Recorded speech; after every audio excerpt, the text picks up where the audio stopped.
When you think about genocide, you probably think about the 6 million Jews that died during the Holocaust. Maybe you think about the 9 million Native Americans that were killed or died due to disease and hunger. But these are not the only genocides to happen throughout history. Genocides don't happen overnight. They take time, planning, and preparation.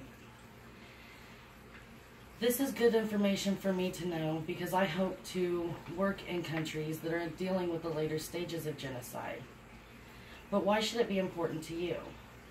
Well, today I'm going to go over a few things about genocide.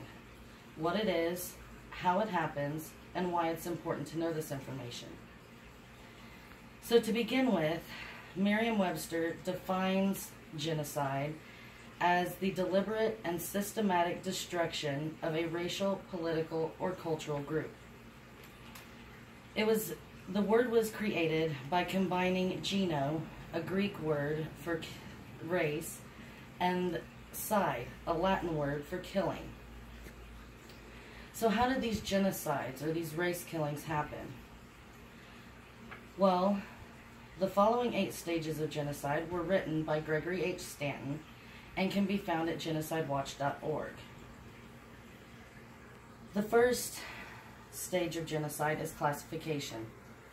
This is when we start to distinguish people by ethnicity, race, religion, or nationality. Stage 2 is symbolization. This is when we give those classifications names like Jew or Gypsy. We may also start to identify people by color or the type of clothing they wear. Number 3 is dehumanization. This is when the victim group starts being second-class citizens. They may be compared to animals, insects, parasites, or a disease. Stage 4 is organization. This is done by the state or government, sometimes through militia groups or terrorist groups. This is the stage where the plans for a mass killing are drawn up.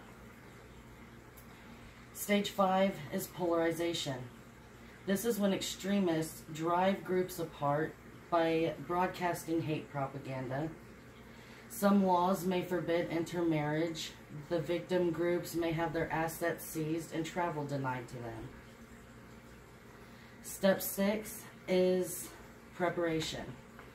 This is when the perpetrators start spreading the word of their final solution. They'll start using euphemisms like ethnic cleansing, purification, or counterterrorism. Stage 7 is extermination, and it happens fast. At this stage, only rapid and overwhelming armed intervention can stop it. And safe refugee regions must be established with armed international protection. So this brings us to denial, the 8th and final stage. It always follows genocide and is the surest sign of future genocides. This is when perpetrators dig up mass graves, burn bodies, destroy evidence, intimidate witnesses. They blame the victims and usually end up fleeing into exile. So, how does this apply to you? Well, here in America, we're as far into the stages of genocide as stage 5, polarization. If we listen to every media group today, we would hate Trump, Hillary, the LGBT community, the straight community, black people, white people, refugees, Mexicans. It's so overwhelming sometimes.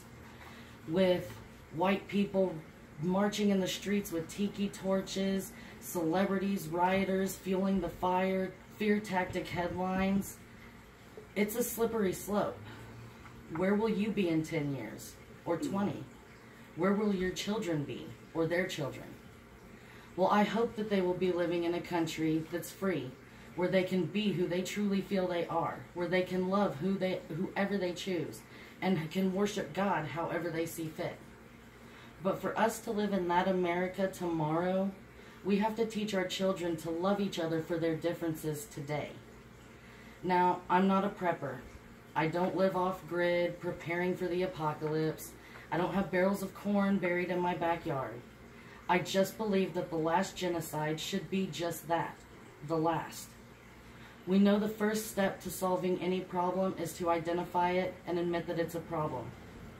Knowing the stages of genocide can tell us that there are people around the world today that are in the midst of a genocide.